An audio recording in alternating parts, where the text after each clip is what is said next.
Anyways, it's been a fun week because I traveled from the U.S., so the jet lag and everything. But at least through the week, I saw your movies, and they Yes. brought me some peace.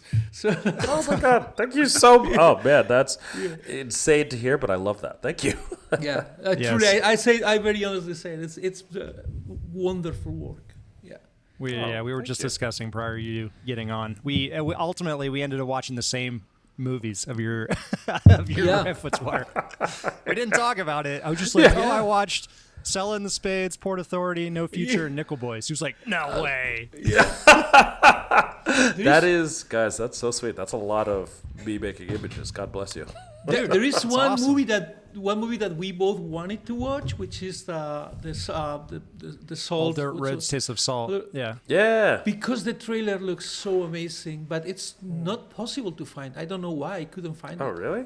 Yeah. Oh, that's so weird. Last time I checked, it was on Amazon, but maybe they're God only knows. But I'm sorry to hear. I do love that movie. I feel like I really had I think I changed as an artist after it. In a particular way, which every movie does, but that one particularly, I feel like. See, now we Which, have you to know, find it. Yeah. And No, that's what- no. And that's one of the questions that I did want to ask you, because it feels like after that movie and Nickel Boys, you're a different DP.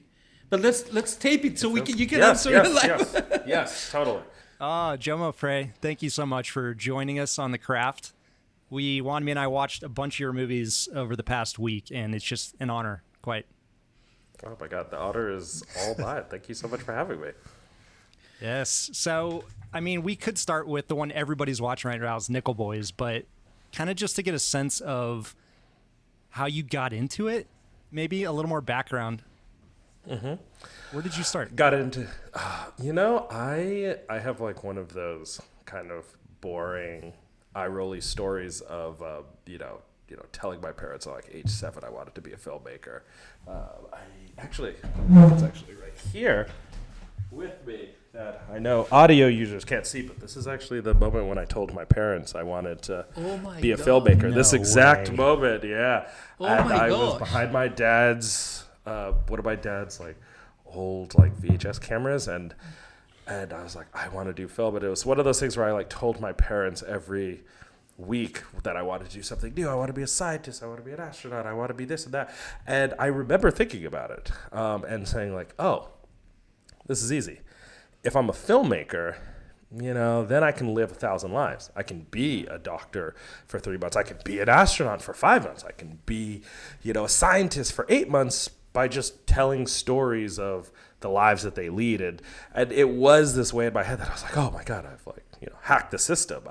This is the way that I can actually feel what it feels to be human in so many different ways. And, I think that now maybe if I like intellectualize it, I wonder if it was some way that I was connecting with an idea of empathy or something more than empathy, but kind of just that desire of wanting to be in the body of other people, wanting to see the world from their eyes based on the particularities of the things that contextualize them, whether that be their gender, their sexuality, their socioeconomics, whatever it is, the things that kind of the constellation around them that then inform how they see the world and how the world sees them back. So I kind of became obsessed with that, and both of my immigrant parents just were like, okay, I guess any film thing that we find in Massachusetts, we will drive wherever it is to put you in it. And oftentimes there weren't film things, so it'd be a lot of theater and just like camps or activities or things or showings or, driving to art galleries that had video installation pieces up, like anything. They were, I think to both of my parents' deep credit is I think that they were just so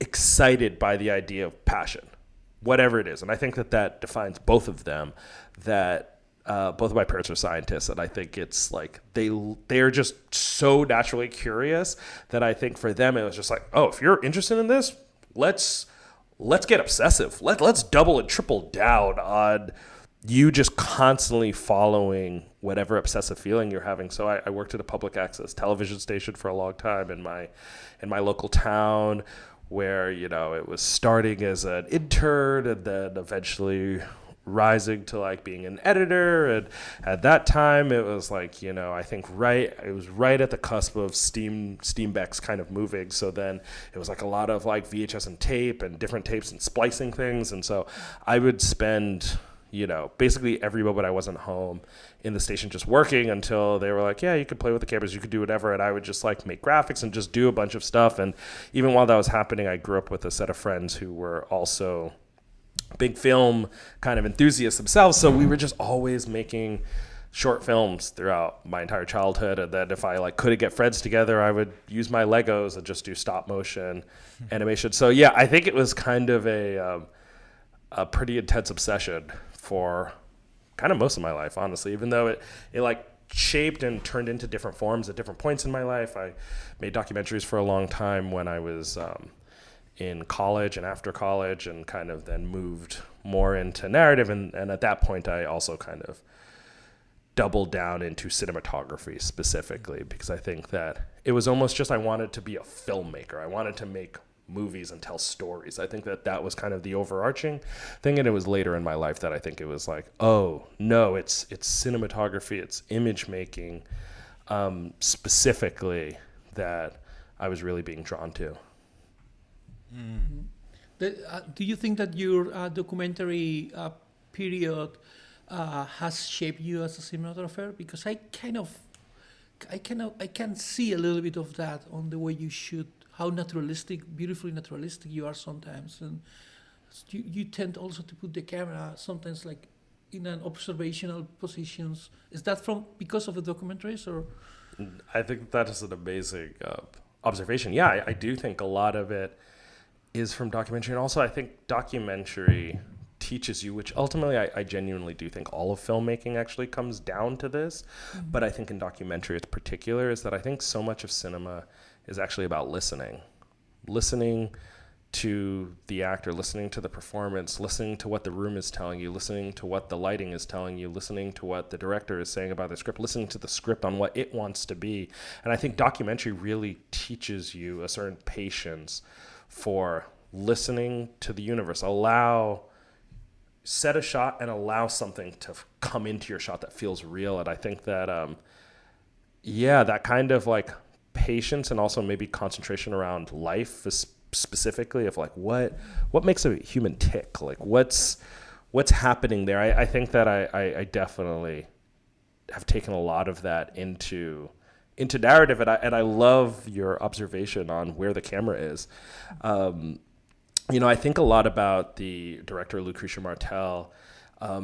She once said that she personifies the camera in a way, and she always puts the camera in a position that an actual human could be, and then she narrativizes that human. She's like, that human is a person who, they have some emotional connection to the people here, but they're not their family. They're not their close family. It isn't like the camera is like, oh no, I don't want anything to happen to you. But if something happened to the character, the camera would be concerned. And she was saying that's why for her, she never does hostess trays, and she never puts the camera outside of the car when she does car scenes. She always wants the camera in a place in a car. And it was so funny when I heard that. I feel like it just so deeply resonated with me, because I think that at some level, I think I do the same thing in thinking about camera position and camera positionality. And I think that that's something that I've always been drawn to. I think that in my own way, it's also doing a similar thing of personifying or personalizing the camera, where it's even this idea of when I think about dramatic scenes, I think about it as, okay, when the camera should switch to a close-up is the moment almost when it feels like the character has invited me and the camera a little closer to them. When the camera should be farther away, it's because there isn't that intimacy between you yet. Maybe you're in the first few minutes of the film, and maybe the character is a person who is very emotionally shielded and doesn't allow people close to them. So to me, it's almost like, well, the camera shouldn't really be that close. We shouldn't be able to see these things because this person hasn't opened themselves up enough to allow us to see, which, I get seems like highfalutin and, I don't know, kind of esoteric, but I think that there's a way in which it helps me to kind of think about where should the camera be if I'm asking the question, well, whose emotional perspective is the scene coming from, and where are they at with that feeling? do they know yet that they are emotionally closed off? Maybe they do, maybe they don't. And if they don't, it's almost like I never want the camera to be ahead of the story, because ideally to me, the viewer is always seeing an ever-developing image, an ever-developing story, and one that they can kind of have a conversation with. So it isn't just, let me tell you what this person feels. They feel this. On this next scene, they feel this other new thing. And it's, for me, ideally, it's more that the image is actually an invitation for the viewer to be able to project their own stories, their own histories onto a mostly built statue. And for me, that's then when the image starts to really personalize. So I think towards your comment again, I love how you said that, because I think that is something that I think about a lot of. How can I build an incomplete image so that there's enough space that the viewer can then put their own humanity, their own stories, their own ideas into that. But I think a lot of that does come from thinking about the camera almost like this ghostly human, as Lucretia Martel would maybe call it. No, it's brilliant. Yeah, it definitely comes through. And that's something I found in all those films I watched, is this constant evolution. Like, I'm figuring things out along the way visually where it's not fully explained, which is fascinating, keeps you engaged.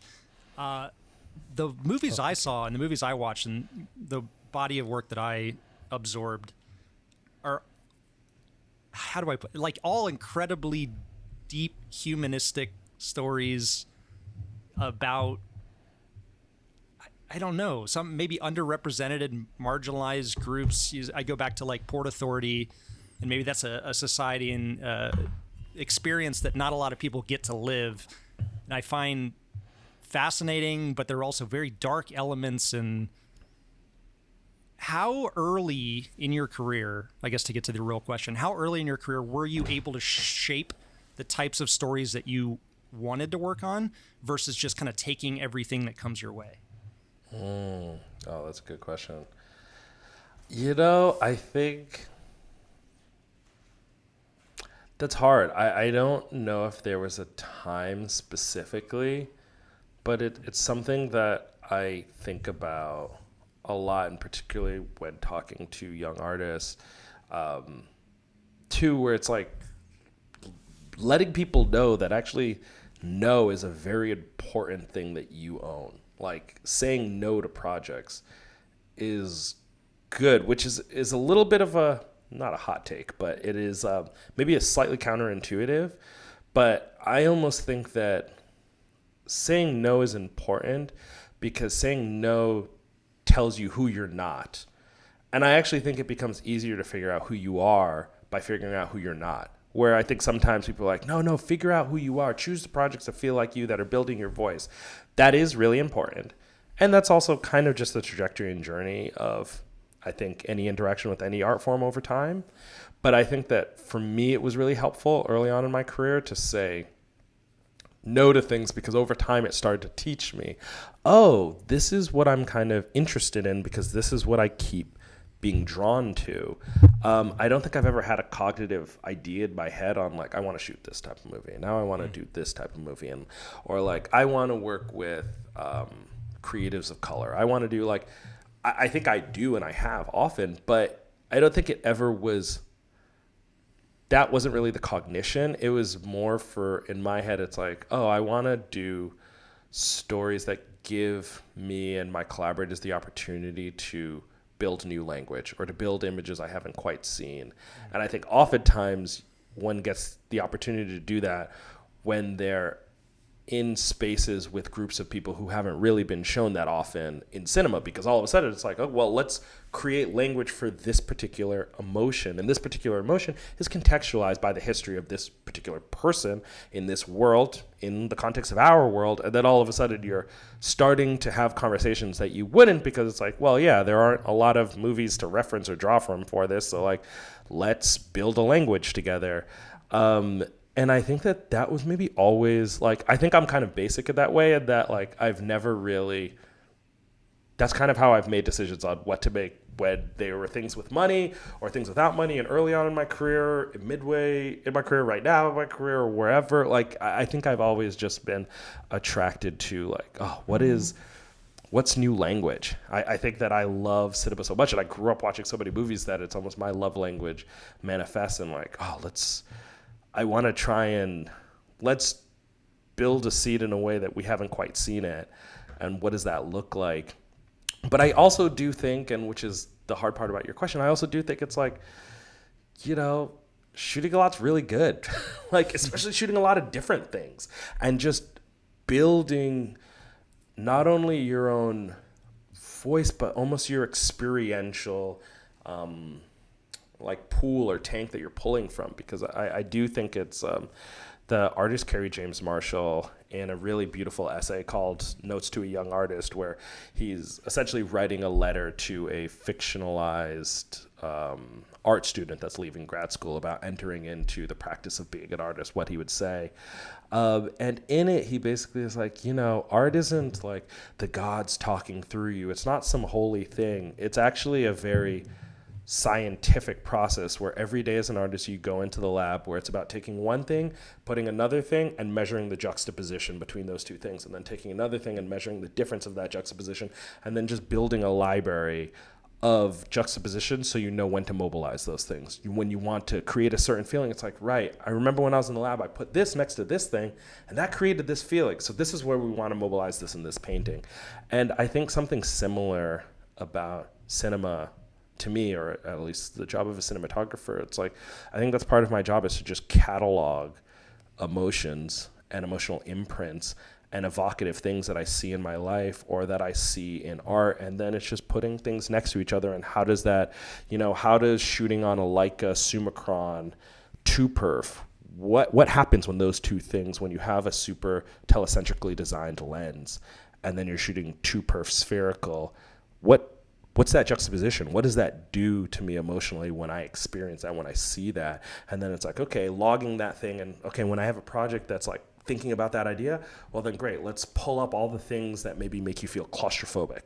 And now we're testing between those versions of claustrophobia because we're trying to get somewhere deeper. We don't want the image to just be claustrophobic. We want it to feel claustrophobic as it is represented by this specific person in the story that's taking us through. And to do that, I think it is kind of shooting a lot to just build up your own kind of experiential warehouse of like a bunch of different juxtapositions and how those work. So yeah, I don't, it's hard for me to have, I think, a clean and straightforward answer to that, because I think I oscillate myself still, and I'm sure I'll probably oscillate for the rest of my life on this, where I'll have moments where it's like, no, I don't want to be working on anything that isn't pushing me, that isn't making me scared, and isn't asking me to have to evolve to meet it. And then other times when I'm like, no, I just want to be doing a bunch of things. Like, let me just do a bunch of things and not think too much about doing them, because actually everything's additive and everything gives you, like, it's something that I really have always been impressed by cinematographers like Mark Lee Ping Bing, where it's like, you look at his filmography and yes, he has things like In the Mood for Love on it, but also he has like musicals and like comedies and romantic dramas. And it's like, oh, this is actually a person who is okay just doing a bunch of things. Or someone like Darius Kanji also has that in his career, where it's like, you just see Kanji just grabbing a lot of things and doing them and trying to find his way through them, I think is really admirable as an artist, because you're seeing an artist say, no, I'm not trying to perfect the last 1% of my process. I'm saying that I love the craft and I just I've never shot a musical, so what would that maybe look like? Like, I think that energy actually is really admirable. And like, I look at a lot of older cinematographers who you can sense their curiosity and their wonderment in interviews with them, that I look up to that, where I would love to be in my late 70s and feel like 50 years of thinking about images has only made me realize how little I know about them. And that's fun. And that's exciting. Great. That's great. That's cool. Like, yeah. I mean, I think that chasing that last 1% is what makes this interesting. Mm-hmm. It's like, okay, I got 99%, now there's 1%. When you're in your 70s and you start chasing around, and I think that's fascinating. Think about like Greg Toland, where it's like he's getting Orson Welles and now he's literally being told, no, I want both things to be in focus. It's like, well, that's just optically not possible. But instead of saying that, it's like, you know what? Let's go for I'm it. a great DP. I've done so much, so like, fuck it. Let's try to figure out an image that seems impossible to me, and you get something like Citizen Kane. Like that to me is like so cool. And almost 100 years after, we're still imitating him. That's amazing. I totally agree. So John, when the 7-year-old kid decides that he wants to be a filmmaker, I'm assuming the 7-year-old you doesn't say, I want to be a cinematographer. You want to make films. In general, when do you realize, okay, the part that I really like is the cinematography? And is there a clear point where you say, oh, I saw that movie and then, or I saw that cinematographer and then? When did that happen and how? Yeah, it was actually a fusing of two moments together at around the same time in my life. I was walking out of the theater of In the Mood for Love by Wong Kar-wai, and I remember calling my mother, and I was like, I think I just saw one of my favorite movies. And she was like, what was it about? And I was like, I can't really tell you, because 20 minutes into it, I just stopped reading the subtitles. But I also know what it's about, because I found myself just getting lost in the longing of the images. They were so emotionally visceral. Like I knew what happened in the story, but I also hadn't read anything anyone was saying, so I couldn't tell her specifics. But that felt like the ultimate magic trick to me. The idea that I can be interacting with sound and image and quite literally neurochemically change to have a sense of sadness, have a sense of weight, have a sense of longing.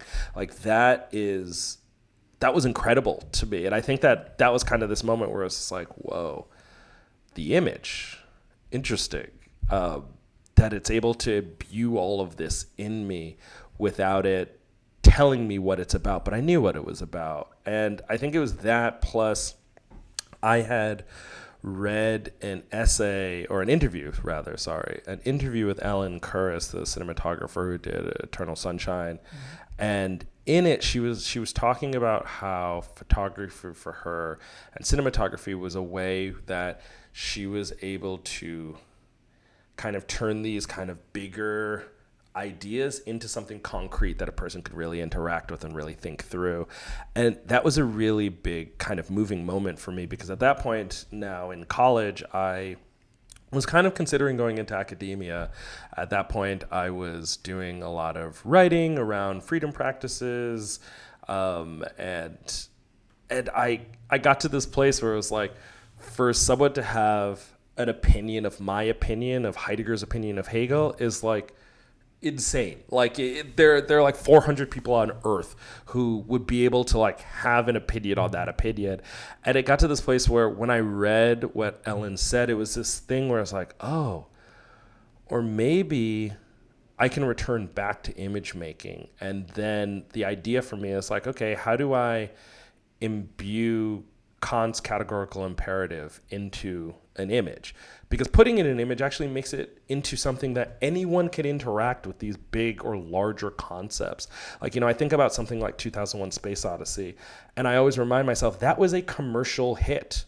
There were people around the block waiting for 2001 Space Odyssey, a movie that is deeply avant-garde, and I think brings up really kind of heady concepts around human history, progression, mortality, what is life and legacy. And yet, because it was in the wrapper and the package of an image, of sound, of plot, of all these things, it actually allowed normal people to really actually be interacting with like deeply thoughtful ideas. And I think that just made film just such an exciting art form, because you can have really heady ideas in the wrapper of something that anyone can kind of interact with. Anyone can see an image and they can hear sound and then come out with an emotion or thinking about that process. And I think that really excited me and kind of pulled me back into cinema. And I think then it specifically was about cinematography, because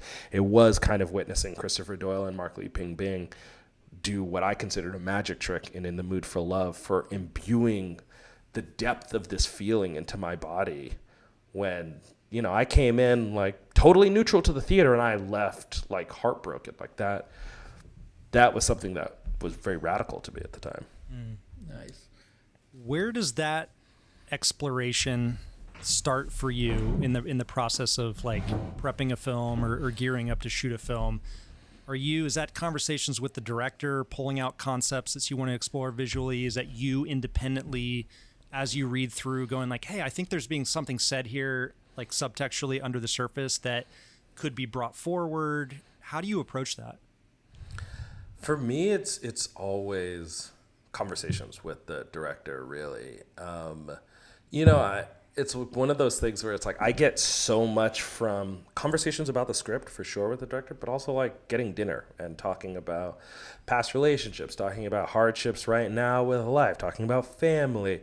Like, to me, it's always that, again, it goes back to that idea of listening, like setting myself up to listen to what the movie wants to become. And I think that that's also listening to my collaborator and where they are at in their life and how that maybe rhymes with, like, oftentimes the director will have sat 2, 3, 4, 5 years with a script.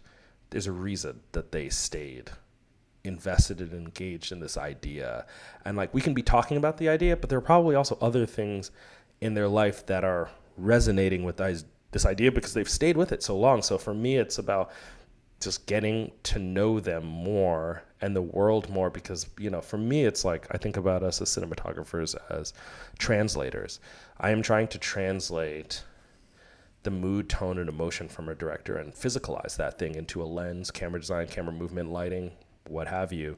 But it's that translation process where it's this, I've also been sitting with this idea where in the Odyssey, there is a scene where Odysseus, I think it's with the Peloponnesians, Odysseus is in the hall in disguise, and the poet who's there is a blind poet, is telling the story of the Trojan War. And in telling the story of the Trojan War, talks about the hero Odysseus.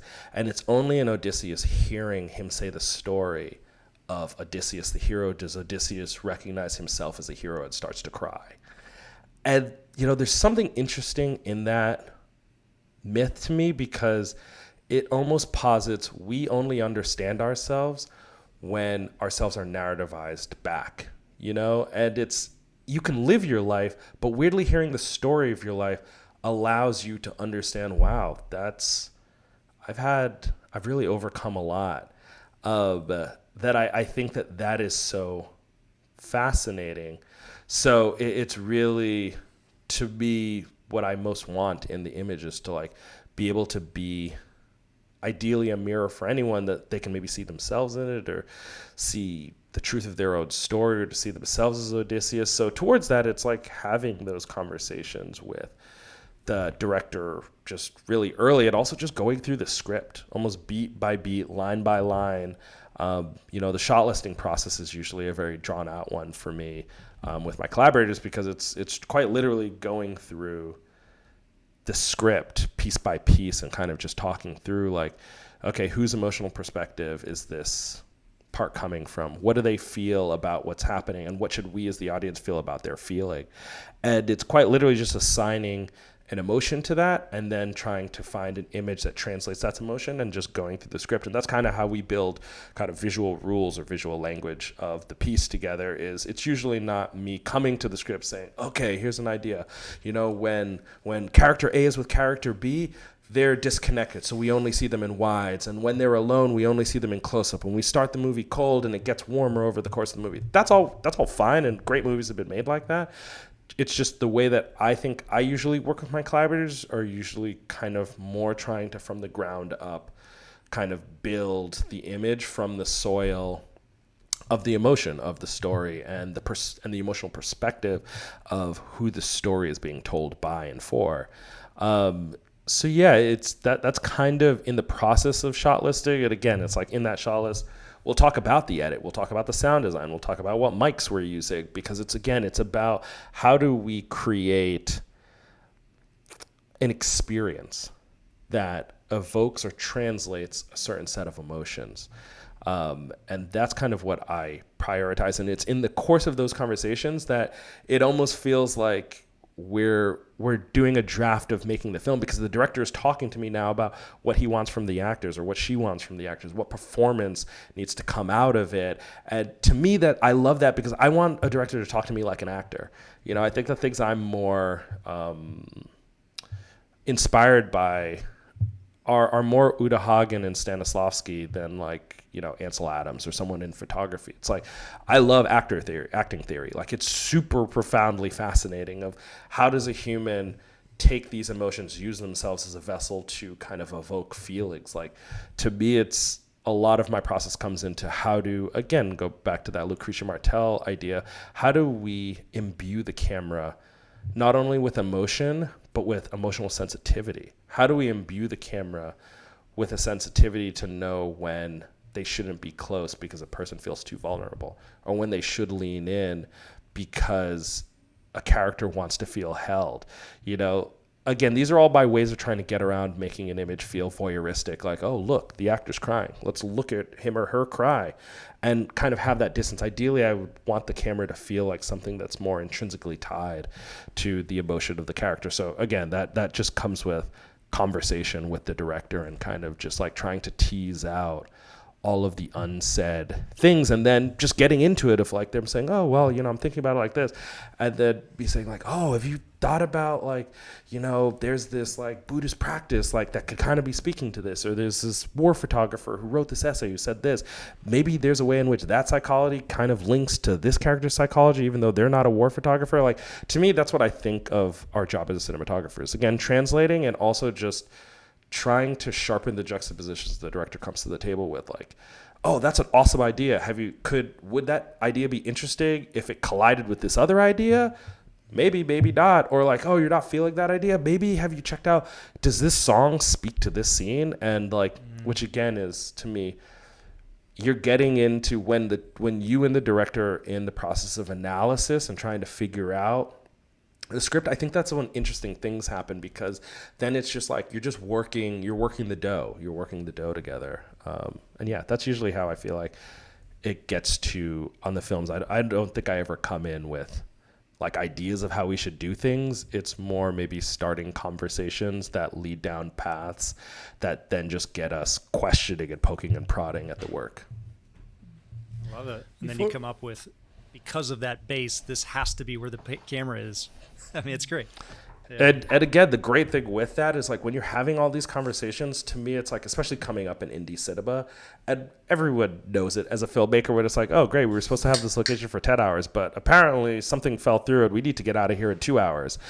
But we have 13 setups. Like, when you have this base, when you and your collaborators have just been talking so much about the subtextual emotion, to me, it then becomes, okay, well, we need to make 13 shots but we've talked so much about what the feeling of this scene is about.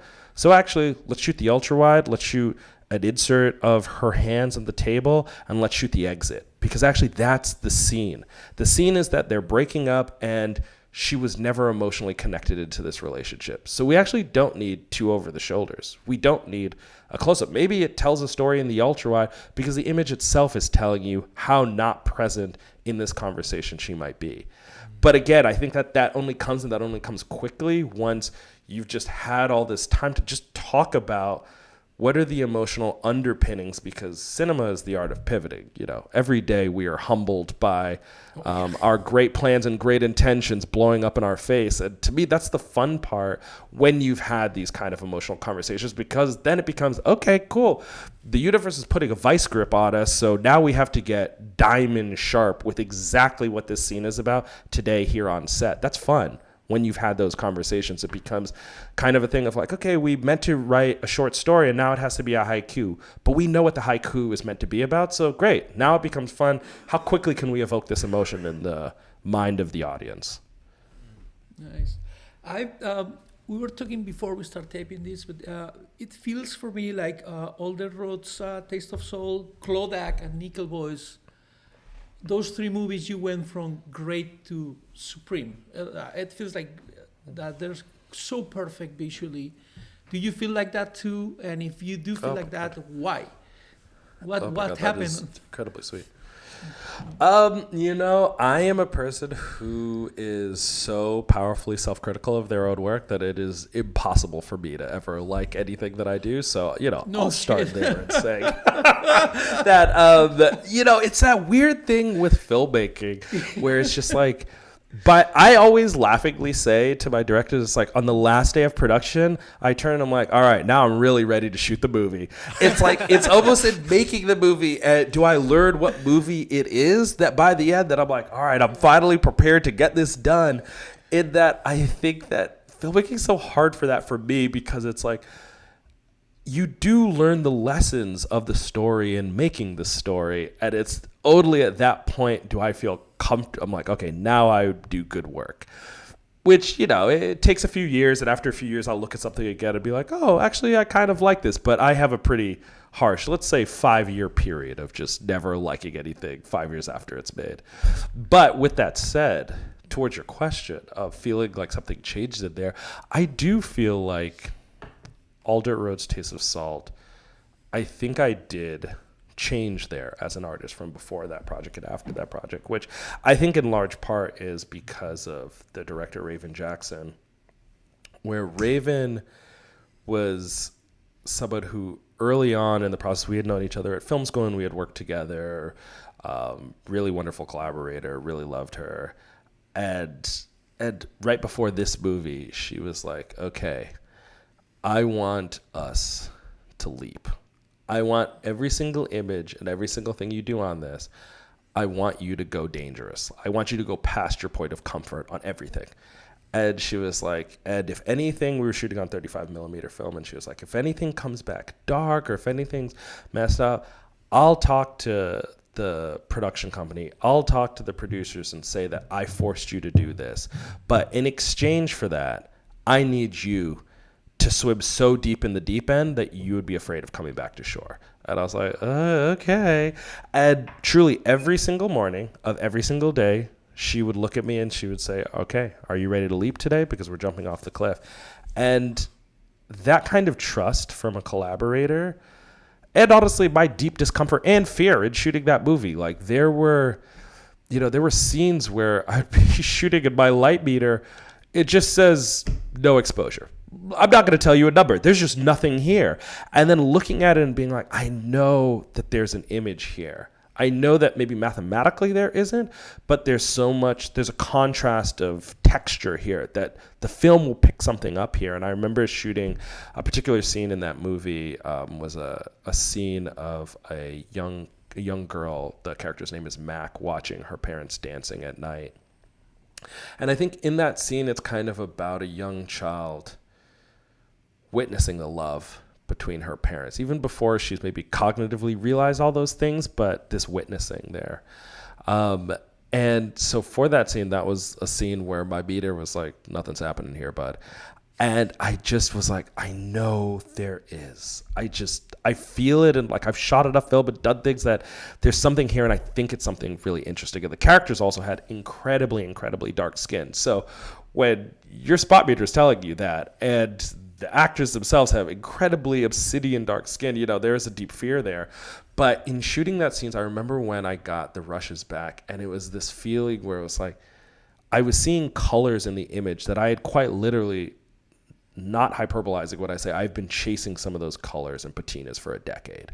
Nice. I had been looking to get some of those, and those out there who've shot on film, that thing where there are certain colors that come out when film is exposed a certain way. There are certain colors and patinas that come out when film is underexposed. You can't get any other way. It quite literally is the celluloid and the silver nitrate are having a reaction where things are kind of bleeding into themselves. They're getting muddy, but also certain colors are coming out. That was a scene where that happened. And I think that scene kind of changed my life, where I was like, oh, okay. It's almost like I think that sometimes there are amazing things 5 miles up the road that no one wants to go down because it's irresponsible and it's a stupid road to go down, to be quite honest. And it's like everyone kind of usually turns back at the 3 mile mark. And then at the 4th mile mark, it's like, well, you just don't want to have a career anymore. And then weirdly, I think at the 5 mile mark, then there's this big switch where interesting things start happening. And I think that that movie, particularly because of Raven's leadership and I think encouragement, support, not only as a collaborator, but as a friend, kind of allowed me to feel that 5 mile mark feeling. And I think that now I think I get a rush from that feeling of like, oh man, this is really not working, or man, these tests are not good, but maybe the answer is underexposing it one more stop. Maybe that's when it's going to start working. And it's like, That's great. getting there, it's like, help me start to just be, I think, a little bit more courageous with just trying to find somewhere. I think it's something that Greg Fraser once said that I just so deeply connected with when he was saying that, like, if I'm going to leave my family for a certain amount of months to do this movie, I have to be shit scared. I have to be terrified of the process, because when I'm terrified, I know that I'm going to grow over the experience of working on this. I'm not going to just shoot something pretty that I know I could do and I'm going to get accolades for, but I'm doing something that feels dangerous to me, which means that I have to be vigilant. I have to be tapped in and like really have to be just learning and taking in a lot. And I think that a similar thing when I'm taking projects is that I think I now gravitate to projects, not where I read them and I'm like, oh, this would be so beautiful. But it's the ones where I read, I'm like, Jesus, I don't know what this looks like. I don't know how this is supposed to look. But then it spawns in me a curiosity of like, oh, I want to talk to the director about how are they seeing this world? What do these things feel like? Who are these people? And that kind of, when things start getting really curious like that, or feeling dangerous or scary to me image-wise, or what's going to be asked of me, I think that gets really exciting now after a movie like Dirt Roads, because it gives me a similar feeling of like, man, what am I going to find walking down this road? I don't know what, but it's going to be interesting, and it's definitely going to need to keep me engaged and highly vigilant to get there. So yeah, it truly was a movie that I feel so appreciative of. And also on that movie, I used a lot of mirrors and the light bridge system and reflective light, which I think also gave me a certain courage to just like, lean into the things that you like about your own work, rather than leaning into what a good or responsible filmmaker might do given your opportunity, but like lean into the things you like, because ultimately, if you scale those things up, you'll probably just like it more. And I think movies like that kind of helped me see that, which in a way kind of seems obvious, but I think it took me having it inside my body to get there. I think that what Raven told you and the way she pushed you, that is a gift to any artist or any cinematographer. Just deal with your fears and push even harder. That's when you I got your actually back. find stuff. Yeah, I got Totally. your back. You go find stuff, and Totally. that is, I mean, that is so beautiful to listen. That still there's people out there that wants to encourage you to go farther. It's Truly. not there. Okay, just keep going farther. That's Keep going. Truly. If this Especially is 5 for a director. miles, what does 10 Yeah. miles look like, Jomo? So, I mean, see, these are the kind of questions you start asking yourself. That's when it starts getting interesting. 20 miles. I want to see truly the end of the sea on this. I think, but I totally agree. I think it's in having, I always say this, we're only as good as the directors we work with are or allowing themselves to be, which is also why I think, again, another component to cinematography is that I want to put my director in a position that makes them feel the strongest, because when they feel strong on set, they have the space and the clarity to be able to like, no, let's push it. I might have spent the last 5 years writing this script or thinking about this movie, but I want to be surprised. I don't want to just do what I've always thought the scene should be. I want to have this scene surprise the hell out of me, even though I have sat looking at it for almost 2,000 days. I think those are the gifts. Those are the real gifts in working with collaborators, exactly as you said, that still allow themselves to be scared and pushed and aren't scared by that, but actually excited by that. Love it. You talk about earlier about, wanting to give the camera kind of a presence and an emotion and a characterization. I feel like Nickel Boys was kind of the pinnacle of that specific thread of like, you couldn't give the camera more of a persona. like literally this is the person, and then even going to the end of the film, like what a bold move to never see the Elwood. You know, it's like can you talk a little bit about how that approach came to be, and did it start somewhere, or was that always intended to be exactly like that?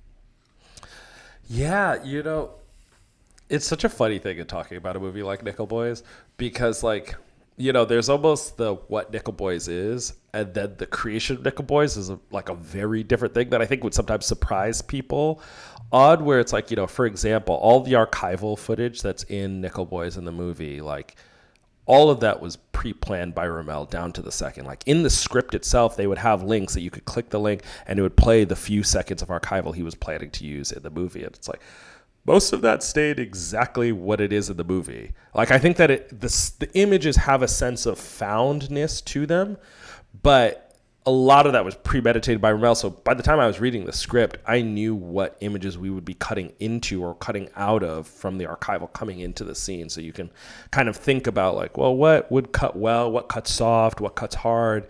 And another big thing I think that folks maybe wouldn't recognize from the face of it is that I think that the movie has a feeling as if the image is found and kind of like jazz-like in its construction. And a lot of the conversations Rommel and I had about that was to create an image that felt like jazz, but it was focusing on fundamentally what jazz actually is. Jazz is music, which is to say that it is a very rigid pattern of assigned sounds that create the idea of a rhythm. Like the difference between noise and music is that there is a pattern associated with the sounds that are happening. So I think people oftentimes look at jazz and think about the improvisation, but actually jazz is an incredibly rigid structure with pockets of improvisation inside of it. But those pockets of improvisation only make sense in the context of a rigid sound, like sonic pattern. So I think we came up with a similar approach to the movie, which was every day Nora Mendes, the production designer, would walk me, Rommel, and our camera operator, Sam Allison, kind of through the set, and she would be like, okay, here are 4 like playgrounds. And so 4 like spaces in the room that you can interact with, you can pick stuff up. Like we've created them for that, and you can hit all 4 of them. You could hit one of them, you can hit none of them, but these are places. And so then we took it as, okay, these are places of improvisation. But every single glance, gesture, like the shot list for Nickel Boys, Rommel and I kind of conceived them as a set of oneers for the whole movie, because there was so much artifice in having the actors look into the camera that when Rommel called action to the time he called cut, he wanted them to just live inside of it, which then turns a script into maybe 100 trick shots, essentially, because whatever the camera is doing at the end of the scene, if the camera gets punched, has to be the same apparatus that starts the scene. And so the shot list for it, we kind of wrote out every single pot, like it's like like Elwood looks down, he looks over to the pen, his hand goes out, he looks up and sees someone walking in. But like the shot list was almost 60 pages single spaced for the movie, where it was like every gesture is planned out, because again, it was like one of those things where we didn't want the movie to look the way we see, but to feel what sight feels like, which is actually a different thing. And it's like a weird thing to describe, but it's one of those things where, an example of this is like a human walking down a hallway. If you're actually trying to shoot the way that a human walks down a hallway, you'd probably reach for something like Steadicam, because our brain stabilizes motion as we move. But because of the language and history and lexicon of cinema, weirdly, something like handheld actually feels more like a human walking through space, even though handheld does not look anything like any of us experience motion. Another reason to the movie is like, we shot 4:3, and oftentimes would shoot with telephoto lenses, because although we have an incredibly wide field of view, the idea of selective focusing is that lenses don't mimic our eyes and our brains. Lenses mimic the sensation of seeing. If I'm looking down at my table at a single pen on my table, it feels as if that pen is in focus and everything is out of focus. In reality, the human eye actually sees deep focus constantly at a wide field of view. So I'm seeing technically everything, but my brain is interpreting it as I'm only looking at the pen, even though I still see such a huge, massive field of view. So again, with the camera language, it was how do we make the camera feel like sight, feel like when you're looking at something selectively, because we wanted the image to feel the way that kind of thought production feels like. You know, I always like to say where it's like with the image, it's the idea of like walking into a dark alley. And how do you know the alley is dangerous? It's actually a mix of a few things that you recognize. Maybe it's that the light is flickering and there's someone standing right outside of the path of light and they seem jittery. Like it's a lot of things mixed together that give you the impression of something feeling safe or unsafe. And I think that's why the shot list was so particular, was that we wanted to put together all the pieces in the order that you see them to create in your mind a certain sensation of, oh, this doesn't feel safe.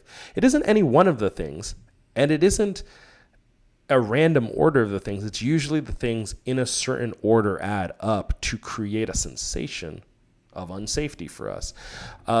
So that was kind of how we built the idea of Nickel Boys, but it came back to, again, or the idea of the point of view of Nickel Boys, but it comes back again to what we were talking about, where it was conversations, just tons and tons and tons and tons of conversations with Ramel, the director. And it was like, early on, even in those conversations, it was saying like, you know, watching movies like Lady in the Lake, which is the first POV shot movie, and then us recognizing, oh, it's actually not point of view that we're after.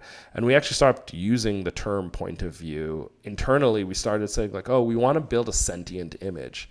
We want to build an image that has a certain consciousness to it, in the sense that an image that feels tied to the idea that there could be bodily harm to it, that the image itself is at stake. If someone hits the camera, it stops our ability to see or interact. And so the camera should feel that kind of fear of not wanting to be hurt, that it weirdly has its own sense of urgency, its own stakes. But those were things that the idea of point of view, Ramel had written from the beginning of the project. So again, by the time I got the script, the archival was in it. He had already decided he wanted it to be point of view. And I remember our first meeting, he was like, well, you know, what do you think about point of view? Do you think that this could work? And I was like, well, I have no idea.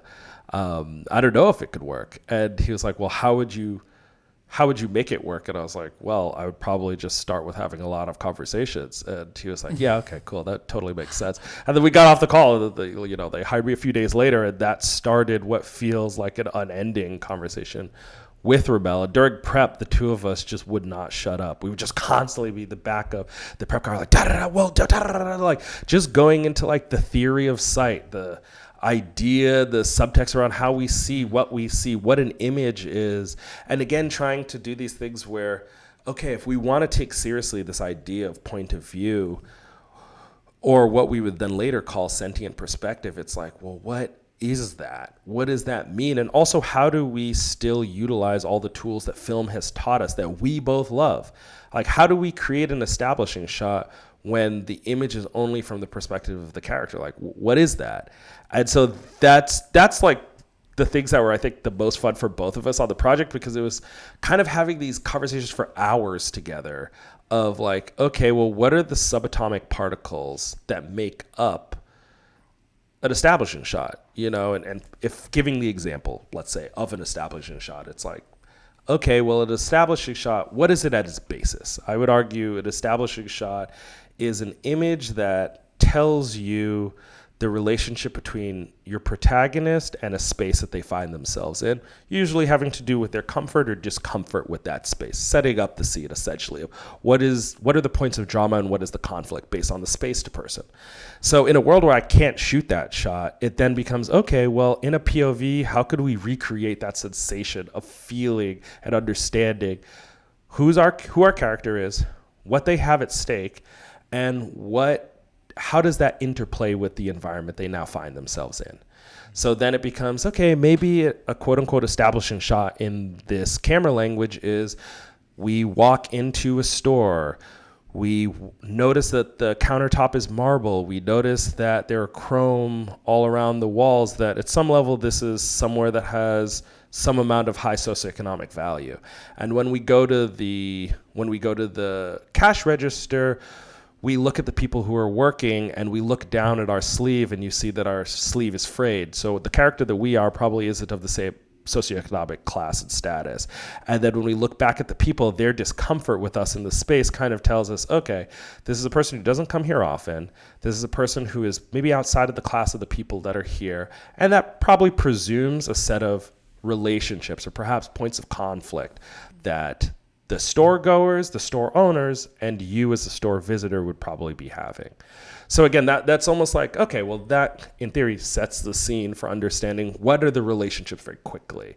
But that was kind of the fun thing of the project for me and for Rebel, was kind of doing that work of like, okay, well, let's break down this idea like truly at its smallest, most quantum level of like what creates drama and conflict, and what creates drama and conflict in the movie we're making and in this scene.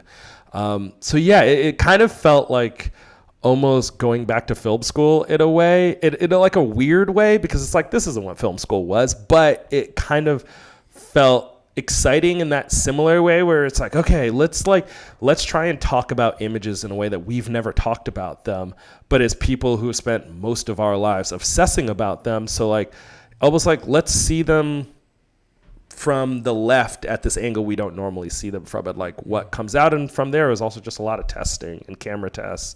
And while we shot listed, we had a small DSLR, and we would practice the things of like, okay, how does a hug look? And then we would hug each other with the camera. Then we'd look at the footage and was like, well, that looks stupid. Okay, how about we do the hug again?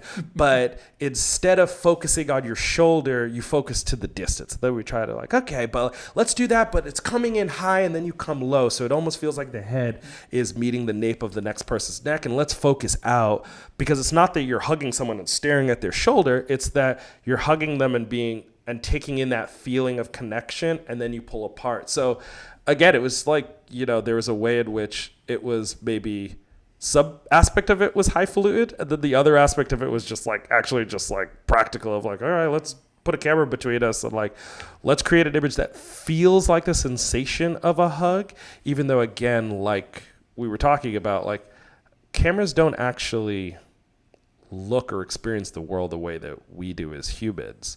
And even going back to that kind of idea about Odysseus and that myth, it's like, how do you create the poem that allows Odysseus to recognize himself as a hero? It's a similar idea of like, how do you create an image that evokes the sensation, which I think is some of the power of cinema, is you can make real life feel realer than real in the context of a story in a way that it doesn't happen that way. Like our lives aren't in 3 or 5 act structures. And yet there's a weird way on when you organize our lives in a fundamentally unreal way, sometimes it can actually tell the true real story of what our lives were in a way that a listing of facts and things that happened to us would not tell you the emotional impression of what Oppenheimer felt after creating the bomb. But then weirdly, a set of images that, whether they did or didn't happen in his life, weirdly maybe have more truth to them, to what that man might have felt like. I think that that's the cool thing about what we do. It's not chasing fact, but is, for me at least, chasing some amount of emotional truth, human truth. There's, well, for the people that's listening to this that they don't know, the particularity of Nickel Boys, one of them, is that the camera is always the point of view of one of the characters. That, we talk a lot with other DPs about how convenient, how good it is to limit yourself. The tools you use for every movie are a certain amount of tools. You guys, for Nickel Boys, took all the tools on the toolbox, throw them away, and just keep on a screwdriver, and you said you're gonna make a movie with this. In my opinion, when I went to watch that movie, I thought, wow, these guys, I mean, it's a huge commitment, and they're just discarding a lot of tools, cinematic tools that you could use, or we all use. And weirdly and wonderfully, it's one of the most cinematic movies I've seen in many times. Oh, thank you. Now, that's a huge commitment as a DP and as a director. was any point on the process, like midway through, where you were like, "Oh my God, what are we doing?" Or I will love to change the point of view, but I can't because I already committed to this. Did that happen? Oh, absolutely, yes. Absolutely. It was the beautiful thing about Nickel Boys, maybe even the beautiful thing about filmmaking generally, is that there's some point on set where you stand there going, I am a prisoner in a prison I created. I created all of this. This doesn't need to be hard. I made it hard, I guess. And I think, of course, Nickel Boys absolutely was that. I feel very proud of us that there is not a single frame. There is not a single one frame in any of our dailies that is against the conceit. Every single image of the movie was shot point of view. There was not let's try out this, or maybe for safety, which, and a huge thanks to Orion, to MGM, to Plan B, to the producers of the movie that no one asked us to. Like, it's so funny because after the fact, it's like, I guess there was like studio all the way up. Like, we showed dailies, we did presentations, and people were like, oh yeah, okay, cool. We see what you guys are doing, the tests, all right. No one ever asked us to deviate. But yeah, there were things where it's like, oh man, I'm missing this language so much. I'm missing being able to do this or do that. But again, those are the places where then like those conversations like we just had about an establishing shot became interesting, because it's like, okay, well, I want this. Okay, well, is there a way I can still get that? But I have to build getting that through the maze of how we chose to set things up. And to me, that's always when things get really interesting, is when, as you're saying, you're forced to remake a tool, almost like think like MacGyver, like, okay, I have a rubber band and a clip here, but I need a techno crane. And it's like, well, I don't know what that shot's gonna be, but it's gonna be fascinating to me. Whatever you come up with was, but absolutely, there were times where literally Ramel and I would look at each other and like, you think this is working? It's like, honestly, I have no idea.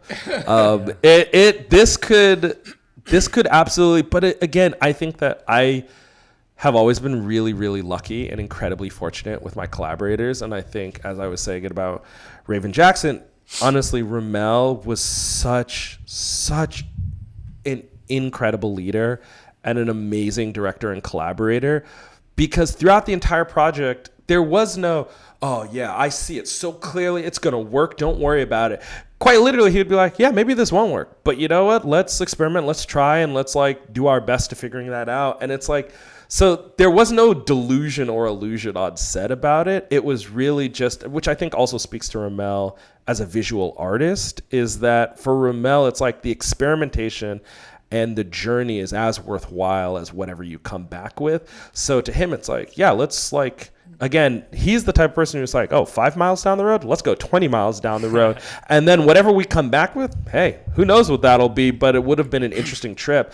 And again, that's why I'm saying I think I've gotten so lucky with directors, where people who are excited by the possibility of radical failure.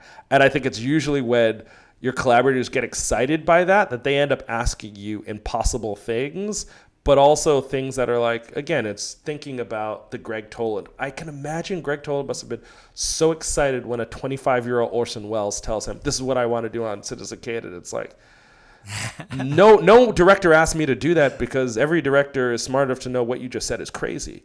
Yeah. But this is probably why it's a work of his that still holds up, exactly because he's like, okay, I'm just going to pretend like that's a totally normal thing you just asked, and let's figure it out. But again, I think that takes a team of people thinking and working like that. But yeah, it was such a joy, because I think, but it was the funny things with Nickel Boys was like, one day I was walking to my car, and the pit boss, the Teamster, came up to me, like the head of Teamster, he's like, hey, so I hear we're shooting this movie point of view.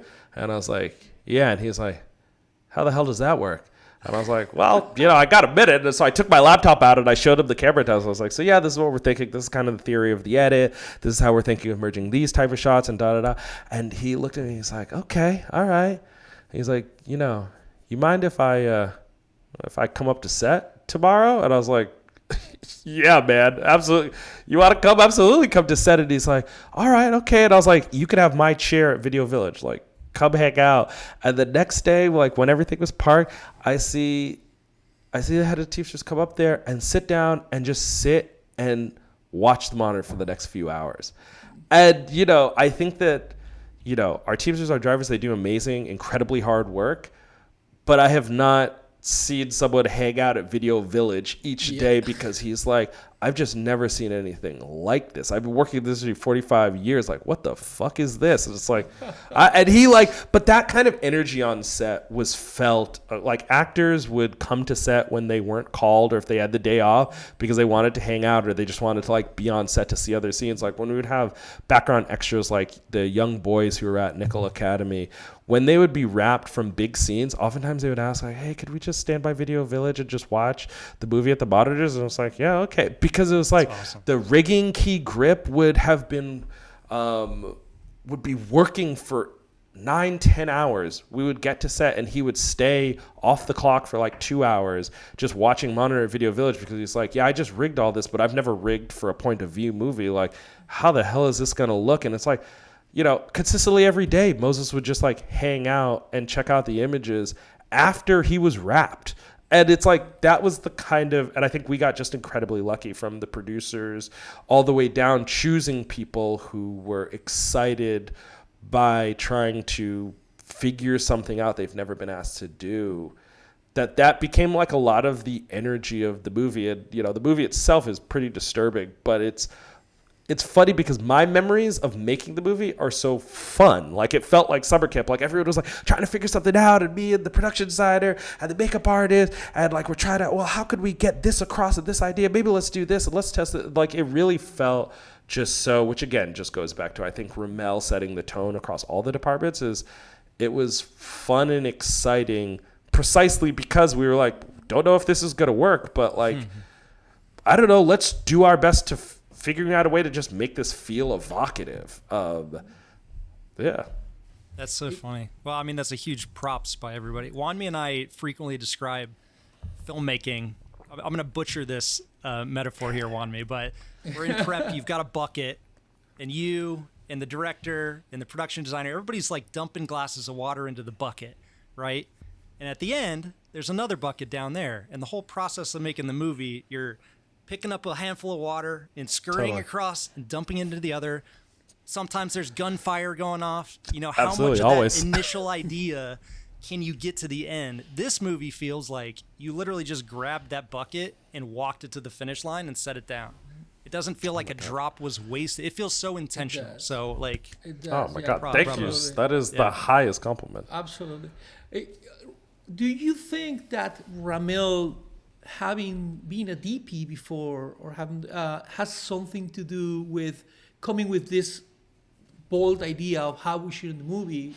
And who choose the format? You, him, both, and why? That's a lot of questions.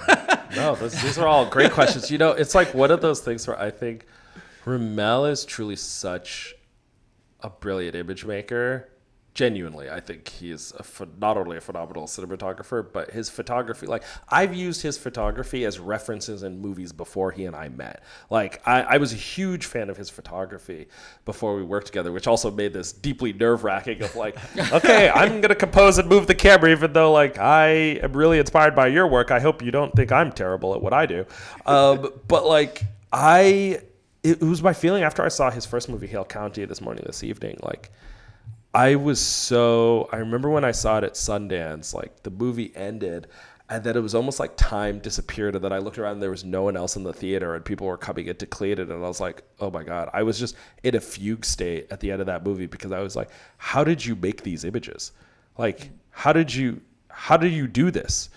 I like couldn't understand. There were so many images of that movie that are just so evocative that honestly gave me a similar sensation as In the Mood for Love, where it was just like, oh my God, this image is so laden with emotion that it's like I'm trying to like chug a Guinness. Like it is just overwhelming the senses, and it's hitting on a lot of different senses. That when my agent sent me the script, I called her and was like, I want to take the meeting. I want to do this movie. And she's like, you haven't seen anything. I'm looking at the link. You haven't even opened it. And I was like, the person that made Hale County, I need to meet that person. And like a responsible cinematographer say, oh, I went into that meeting trying to get the job. Honestly, a lot of me was just like, I just want to talk to this person. I just want to figure out, how did you create those images? Not only did you direct this thing, but you composed these pieces. I'm curious of just what were you thinking about? And, that was a lot of our conversation, even in our first call. So I think that does bring a real sensibility, because I think Ramel's photography has a real sensibility. And then I think Ramel's cinematography has a real perspective to it. It's something that he calls observational logic, where for him, observational logic is a thing that I think that was kind of our starting point for Nickel Boys.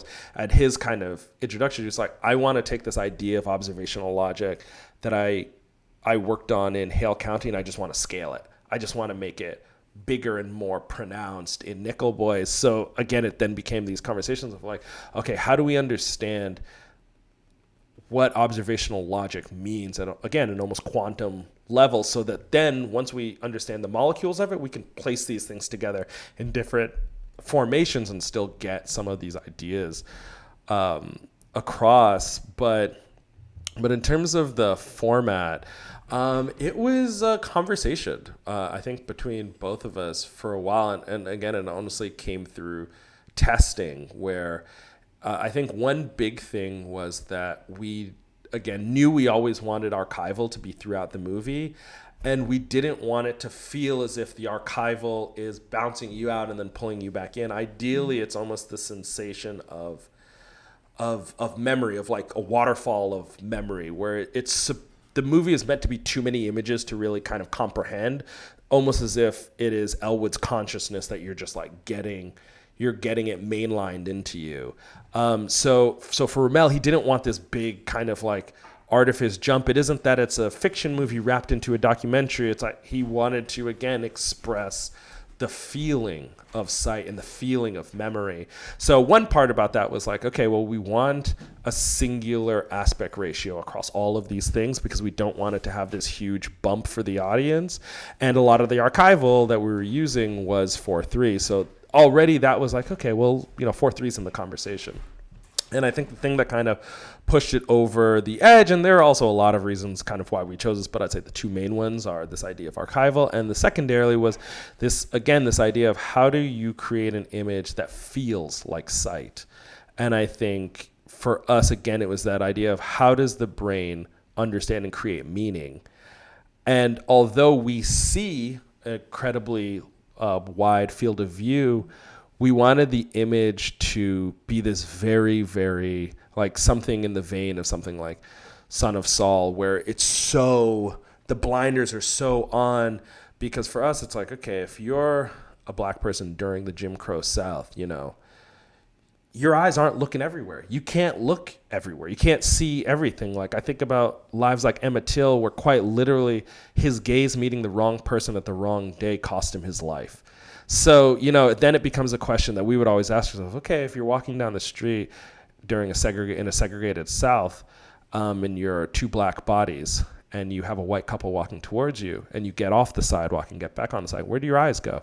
Do you look at them? Do you look at their shoes to gauge the socioeconomics of them? Do you look at your shoes because you don't want to make eye contact? Do you look the other way of the street, not making eye contact, almost seeming as if this is a normal thing to do, that you got off the road of your own volition and got back onto it?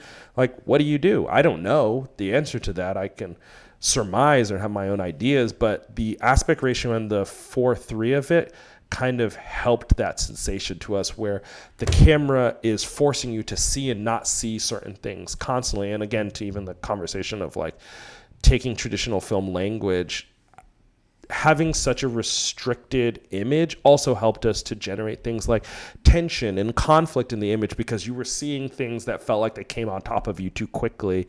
Whereas if it was a wider field of view, you would see those people approaching or different things, which again is having this conversation, or almost thinking about the Lucretia Martel of it all, again, is like thinking about the camera as a consciousness. How would it experience its own world? And then how do we choose tools that resonate or evoke that sensation or that idea or that feeling? So, and also I think for us, it was that we wanted to break out of the language of things like video games that do have a first person perspective oftentimes, not that they always have to, but things like shooters are such a large thing with first person perspective, to force the audience into a different relationship with point of view, and ideally again just like not have as many associations, which I think also was like part of why I think Rommel was kind of interested in point of view, and that like even movies about really hard to watch subjects, I think that we harden ourselves often as audience members walking into it. So there's a way in which even when we're in the audience, it can have this opposite effect that we're just looking at the spectacle of inhumanity and say, well, oh, I would never do that. Oh, that happened so long ago. That there's a way in which I think that there's a natural abstractness to you as audience and image on screen. It is with everything, and it is in this movie as well. I think for us it was that, and kind of where I think it happened for Rommel is he was asking himself, like, I want a deeply subjective image, and I want a hyper-subjective image. I want an image that's so subjective that it forces you to invoke the very body that the image is understanding and interacting with its own world. And, especially in something like Nickel Boys, where it's based off of a story by Colson Whitehead that was a fictionalization of a real school called the Dozier School that closed in like 2013. So we're actually talking about an institution where so it was like 2 years after the school closed, they started exhuming bodies. And it's like, you're actually talking about an institution that existed a decade ago in Florida. Like, we're talking about there are kids who are at this school in living memory who are my age. 30, so then it really, exactly, like it's 30, like young kids. Yeah. And so it's like these ideas where it's like, okay, well, how do you make an image about something that happened in quite literal recent memory? And I think for Rommel and I, it was like, well, it isn't about trying to like have the reservation to sit back and to watch these things happening, but what happens when you force the camera to be inside the scene? And if the camera is inside the scene, does that change the viewer's relationship to their experience of watching these things? Does one get more implicated because of the positionality of the camera? Maybe, maybe not, but I think that was kind of the question that maybe excited us around not only the aspect ratio, but maybe the perspective was shifting our position in taking in this story. Does, to me, it does a little bit of a different thing. When I watch a movie normally, which again, many of my favorite movies are like this, so it's not like going after it, but it's like when I watch a movie, let's call it third person cinema, I'm looking at the movie and I'm saying, oh man, what would I feel like? What are they feeling? If I'm watching the game, I'm like, oh, well, what's Michael Douglas feeling at this moment? Okay, well, what's he feeling at this moment? I wonder what Sean Penn's feeling at this moment.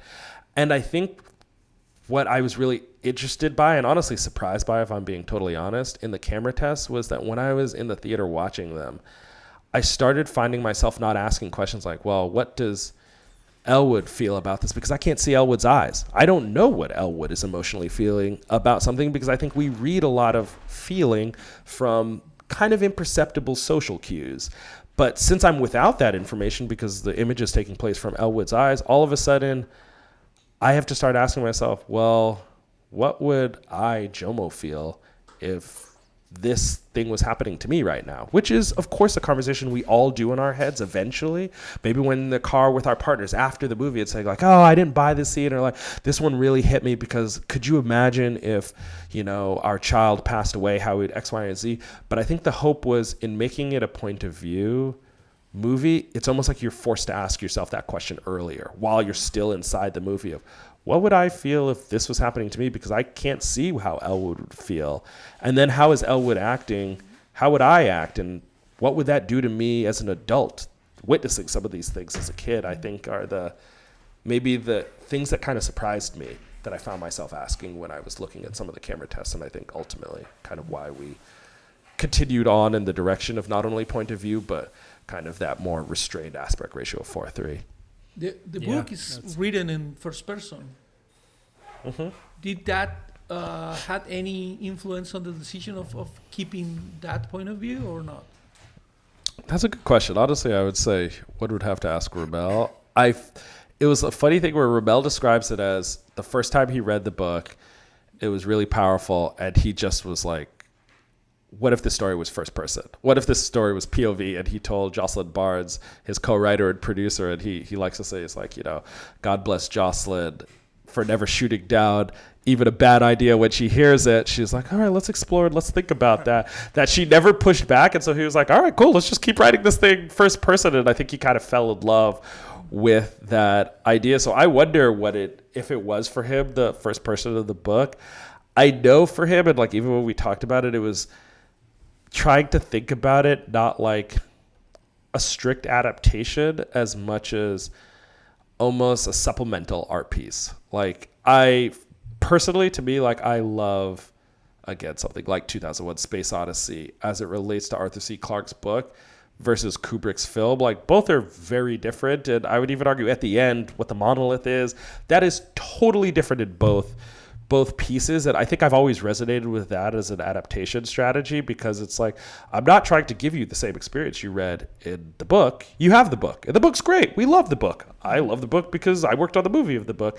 But ideally to give a supplemental other experience that ideally reading the book just enriches that experience, and reading the book enriches ideally the experience of watching the movie, rather than trying to capture a one for one of, okay, you needed to have never read the book and here's the movie. But it's like, if you've never read the book of Nickel Boys, hopefully you would still have gleaned something interesting in the movie, and also the vice versa should still be something that if you've read both, hopefully there's a conversation that's happening between these two pieces as things that are not trying to replace one another, but are trying to merely, I think, give you a different angle of view on it. I love it. So you had very apparent, discrete rules for camera movement and perspective and lens choice and all of that. Are there any similar rules that you held yourself to or your team to on the lighting aspect for a film like that, POV? I'd say one of the things kind of along with the shooting things as a oneer, excuse me, one of the other big things is it's asking a lot of the actors, this level of kind of artifice. So for our lighting, Gary Kelso, our key grip, and Bob Bates, our gaffer, who are both truly, truly, truly exceptional artists, like unbelievable. It's hard to even put that into words. But part of our strategy was that we didn't want to have lights on set if we could avoid it. So towards that, we built a lot of lights into the sets. We also used a lot of mirrors. I was really big into, and still am, into using the Lightbridge CRLS system, a lot of mirrors, a lot of reflective lights, so that our strategy was kind of like, okay, take larger units and push them into the space, and instead of lighting faces, being more about lighting spaces, where I've kind of just always believed in this idea of letting lighting be an extension of good architecture, where there is a flow of light through the room. So instead of lighting it, it's more kind of accentuating the things that are working in the space and kind of bringing down some of the things that make the light maybe a little less specific in the space. So that was kind of a large part of the lighting strategy, was kind of doing these large single source approaches, and also to kind of bending and modulating with kind of augmentation. But very rarely would we have a light that was on set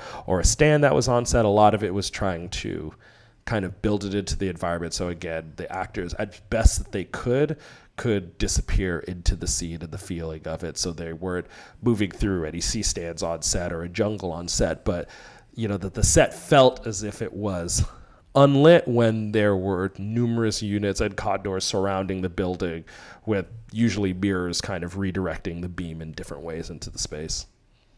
Nice.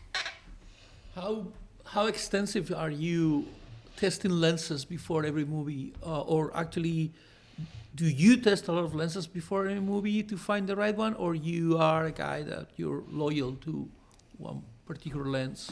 Oh man, it's a great question. Well, I would say that I'm someone who tests a lot of different lenses all the time, and a lot of different combinations. And I've never, to date, I don't think I've ever used the same lens, camera, and LUT on any movie twice. I usually try to recreate from the ground up each thing, ideally to make a completely bespoke image for exactly that movie. Is kind of my I approach. I'm kind of laughing to myself because, the consequence of this is that my poor wife listens to me muttering like a maniac in the kitchen of like, well, if the difference between the supercons, if we did this and we pulled off some of the leads and like did the back element, maybe this would be different. She's like, what are we even talking about anymore? But I love, again, it goes back to that, the Kerry James Marshall essay, Notes to a Young Artist, where it's like, to me, I think about cinematography as your scientist. You get in the lab and it's just putting juxtapositions next to each other and then notating internally, how does that make you feel? So it's like, I almost like to have like an encyclopedic library in the back of my head of like, okay, if there's an emotion that you're saying, here are some versions of what I think certain lenses, film stocks, processing, cameras create to me some idea of that feeling. And that's usually what I then take into the test with me of like, okay, here are the like 5 emotions that are most important in this movie. And here are combinations that to me kind of evoke that feeling. So let's look at it, let's test it. And ideally I love to have my colorist on very early. And in the case of Nickel Boys and All Dirt Roads, it was Alex Bickle. And so it's like, all right, let's do all the camera tests and let's view all the tests with the director and the colorist in the theater. And for Nickel Boys, we tried a billion different combinations, as you can imagine, especially since there were just so many bespoke camera apparatuses we had to build for the scenes, for certain scenes or certain moments or certain perspectives. So we literally just tested a billion things. We watched it down and we sat there and it was like, okay, any one of the 3 of us, raise your hand if you feel something emotional about the image. And we would just do it and we would raise our hand where we felt it. And, things like when the Snorri cam came up, like all 3 of us like raised our hands and it was like, all right, well, let's keep with that. That's interesting. And, so it's kind of a mix between something that is very cerebral and then something that's actually just instinctual of like, oh, when I see this, it makes me uncomfortable. I don't like this. Or when I see this, it makes me think of my first crush, whatever. It's like, okay, well, then there's something about this that's working. It's like a smell of it evokes something in you and you don't know what or why, but you know that it has some strong hold on you. And that's usually kind of what we use to bring things from the testing phase down to, what we should probably be using on set is when we see these things projected at scale, because I think scale is also an important part. If you're thinking about a movie playing in a theater, is like watching those tests the size of a theater screen, because different things happen when you see a massive close-up on a computer screen than when you see it in a theater and it's like, oh, their face is dominating because it's just so large in this space. And it's like, if dominating is what you're after, that could be amazing. Like, and then it's like, great, let's shoot more close-ups like this because we know the emotion it'll have on the audience. So yeah, it really came from a ton of testing, but I love testing lenses. And honestly, when I'm not working on narrative things, I love shooting commercials for that reason, where it's just like, it's forcing you to, ideally for me, it's using a different set of tools, having to create different looks very quickly. And like, I really enjoy that, almost like in the jazz tradition of woodshedding, when an artist would work traditionally in their woodshed and try to like figure out different theories of experimentation and different techniques that they can then drop in the club as if they were improvisational, but actually there are things that they were in secret, like practicing, like, oh, would it be weird if I just was playing the piano and reached my hand inside of the organ to start playing that while I was playing? It's like figuring out those tricks are woodshedding. And I think about that in the jazz tradition also in terms of cinema, where it's like, if I'm not working, I want to be at the rental house just saying like, hey, what are lenses that no one really rents? Let me just play with them. Let me see what's happening there. Like, oh, what if I made this combination? Is that interesting? Is that bad? What if we took this and then cropped this single image and then punched into it? Is that interesting? And like, for me, it's always kind of that excitement of just like messing with and playing with tools to see what emotion does it make me feel when I see them. And I also try to keep, this is perhaps insane, so I recognize that, but we'll always just keep a catalog in my head of when I'm out, when my wife and I are out and I notice, I'm like, oh, this feels like such a special moment.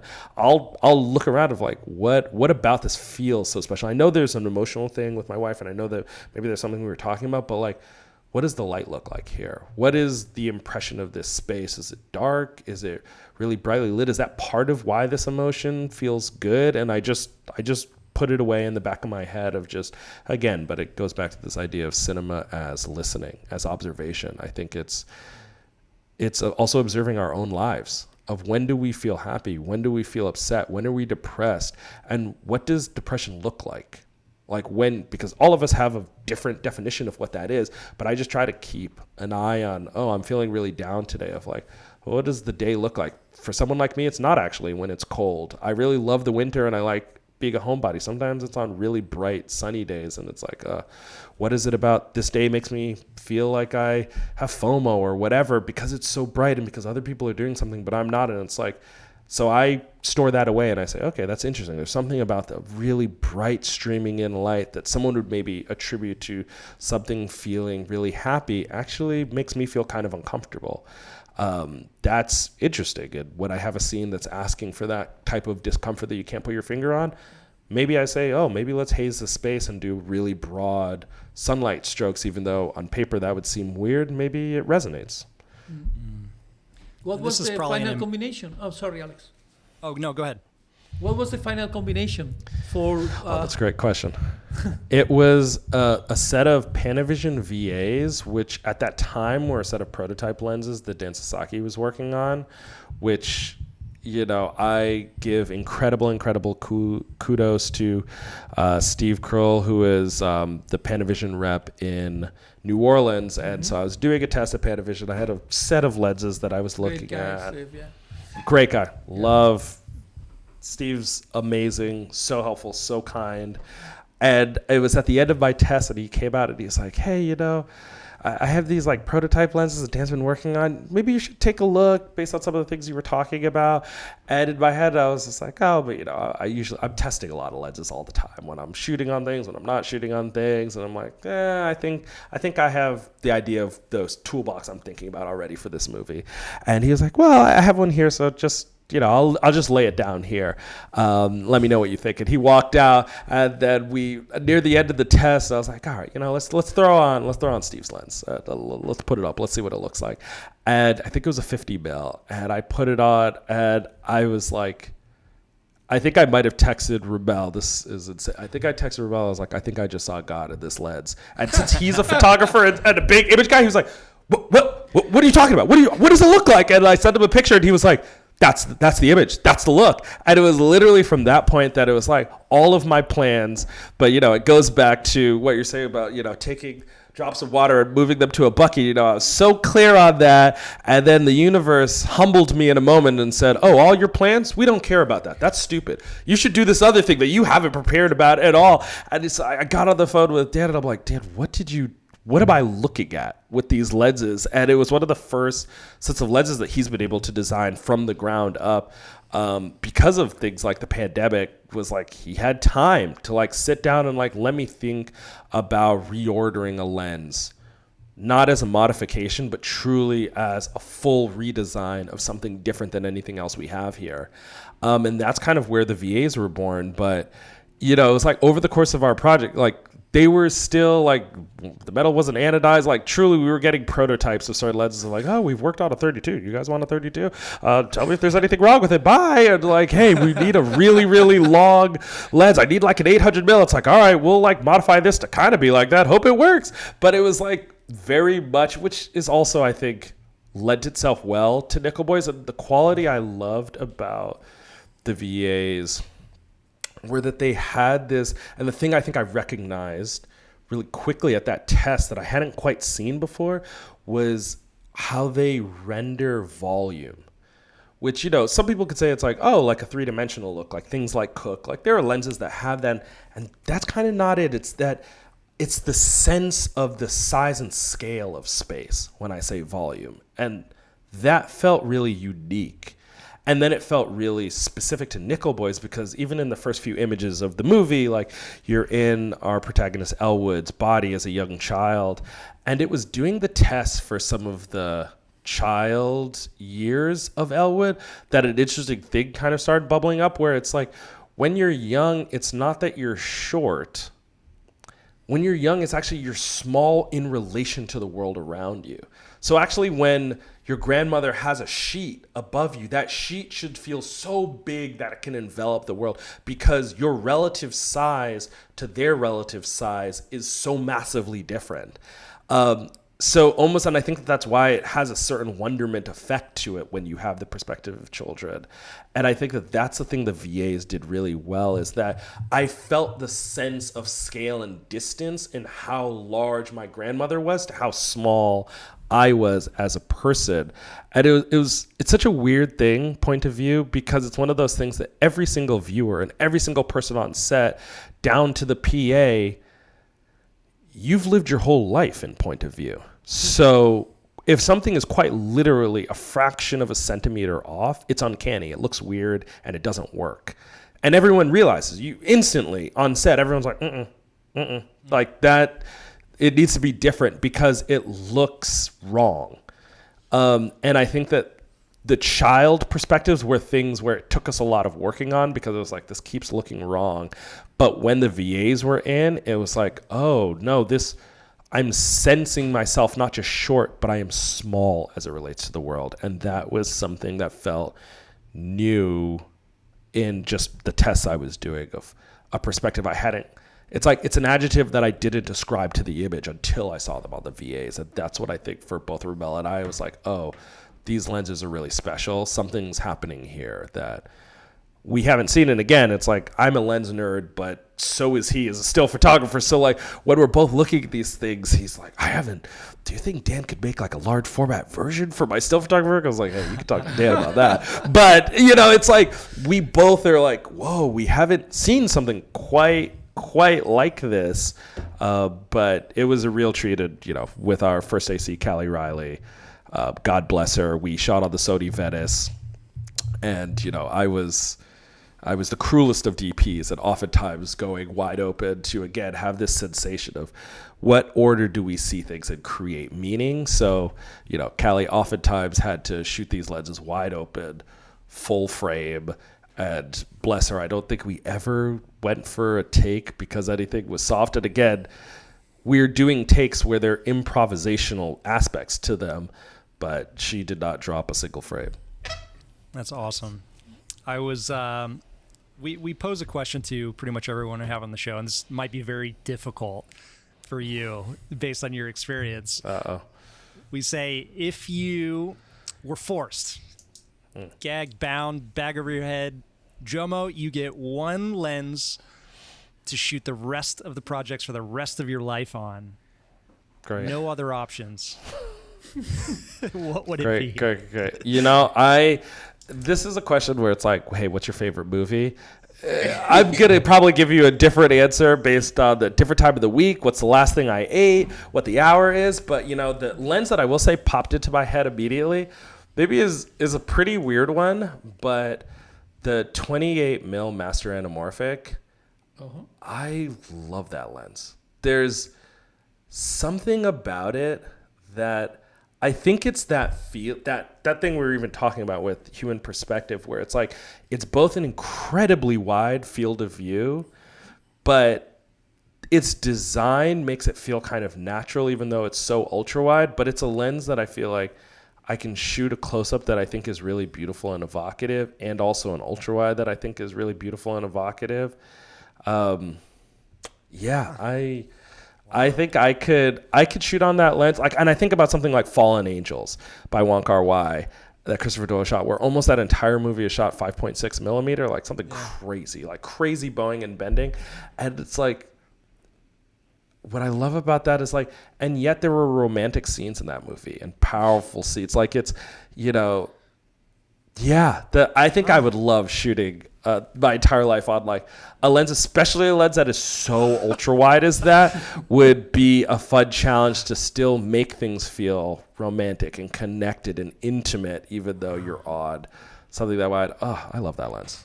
Interesting. Great. Yeah, I'm shocked. I would never. That's great.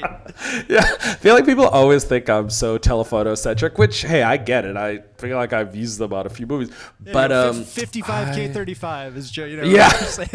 That's honestly, that's a great. Well, I think like 40 to 55 mil is also, that would probably my runner up would be probably like a some 40 to 55 Yeah. mil lens. Like, again, with the human perspective aspect, like that's usually a focal length, and usually human height is usually my go-to for most things. But I'd say 28 would Master be, Anamorphic. that's the lens I'm bringing to, that's the lens I'm bringing with me out of Desert Island. Yeah. Love it. Oh, that's great. Well, Jomo, it's been a huge pleasure talking to you. Absolutely. You have a very interesting point of view on cinematography and how you approach it, which is what this podcast is about, to learn those things from different DPs. So again, it's been an honor talking to you. I am a huge fan of your work, and I hope See you at mile 20.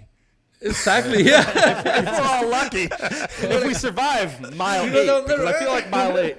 That's where it goes. I feel like mile 8, there's a lot of bullet fire around there. But if we make to 20, I love that. But get it through. has been such a pleasure. Thank you guys so much for having me. You Awesome. also Thanks, Jomo. screw my life, because now I'm prepping this movie and I'm gonna force myself to go. He went 8, I'm going 9.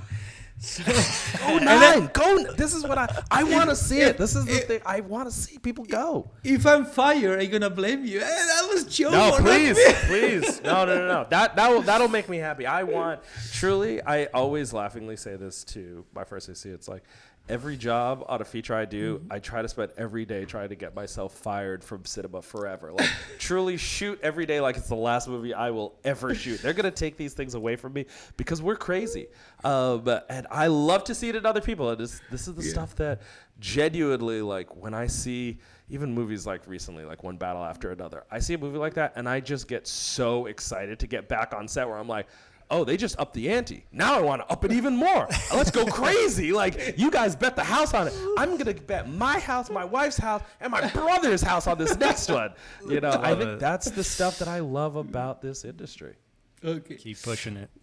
Yeah. Cool. Awesome. Well, Thanks, thank man. you. Thank you so much. Thank you.